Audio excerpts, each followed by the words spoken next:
Time வந்து சடனாக phone பண்ணி இந்த மாதிரி ஒரு இடத்துக்கு வந்துரு அப்படின்னு சொல்லியிருந்தாங்க.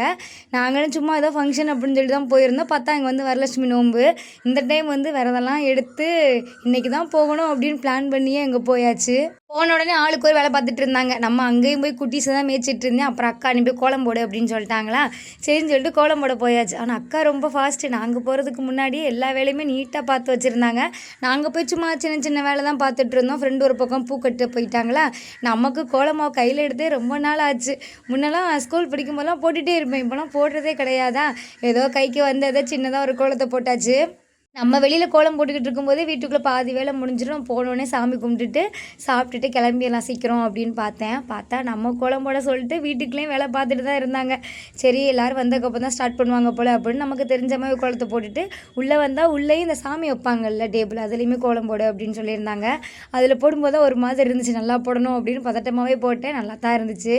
நான் எல்லா வேலையும் முடிச்சுட்டு வீட்டுக்குள்ளேயும் வேலை முடிஞ்சிருக்கோம். போனோடனே சாமி கும்பிடலாம் அப்படின்னு உள்ளே போனால் உள்ளே அப்போ தான் சுட சுட பொங்கல், கேசரி, வடை எல்லாமே சமைச்சிட்டு இருந்தாங்க. நாங்கள் வந்ததுக்கப்புறம் தான் அக்கா சமைக்கவே ஸ்டார்ட் பண்ணாங்க. எப்படி இவ்வளோ ஃபாஸ்ட்டாக சமைச்சாங்க அப்படின்னு தெரியல. ரொம்ப ஃபாஸ்ட் அக்கா.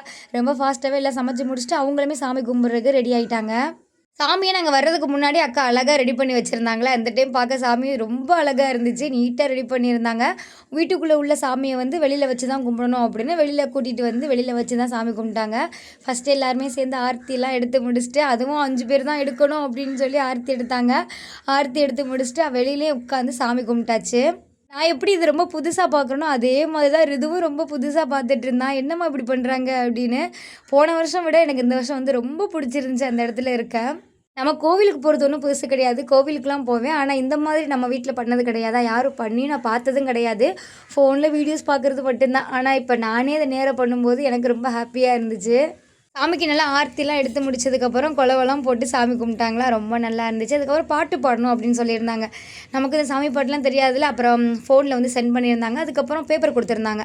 அதை பார்த்து பாட்டு எல்லாம் பாடி முடிச்சுட்டு நம்ம வெளியில் வச்சு தானே சாமி கும்பிட்டோம். அந்த சாமி அப்படியே அழைச்சிட்டு போய் வீட்டுக்குள்ளேயும் வச்சு சாமி கும்பிடணும் போல். அதனால் வெளியில் பாட்டு எல்லாமே பாடி முடிச்சதுக்கப்புறம் சாமியும் கும்பிட்டதுக்கப்புறம் வெளியில் உள்ள சாமியை அப்படியே வீட்டுக்குள்ளே அழைச்சிட்டு போயாச்சு. வெளியிலேருந்து அழைச்சிட்டு போகிற சாமியை வந்து உள்ளே வச்சுருவாங்க. அவ்வளோதான் ப்ராசஸ் அப்படின்னு பார்த்தா அங்கே போய் வச்சோம். அக்கா அங்கேயும் விளக்கெலாம் ஏற்றி அங்கேயும் சாமி கும்பிடணும் அப்படின்னு சொல்லியிருந்தாங்க. வீட்டுக்கு வெளியில் சாமி கும்பிடும்போதும் கோவிலுக்குள்ளே இருந்து சாமி கும்பிட்ற மாதிரியே இருந்துச்சு. அந்த கோவிலுக்குள்ளே எப்படி இருக்குமோ அந்த மாதிரி தான் இருந்துச்சு. வீட்டுக்குள்ளே இருக்கும்போதும் அதே ஃபீலில் தான் இருந்துச்சு. சாமி கும்பிட்டதுக்கப்புறம் கூட அங்கேருந்து கிளம்ப யாருக்குமே மனசு இல்லை. இன்றைக்கி வந்து சிம்பிளாக முடிஞ்சிருச்சு அப்படின்னு அக்கா சொல்லியிருந்தாங்க. நாளைக்கு வாங்க அம்மன் வந்து கேட்ட வரத்தை கொடுக்கும். நாளைக்கு வந்து மந்திரம் எல்லாமே இருக்குது, கதைலாம் சொல்லலாம் அப்படின்னு சொல்லியிருந்தாங்க.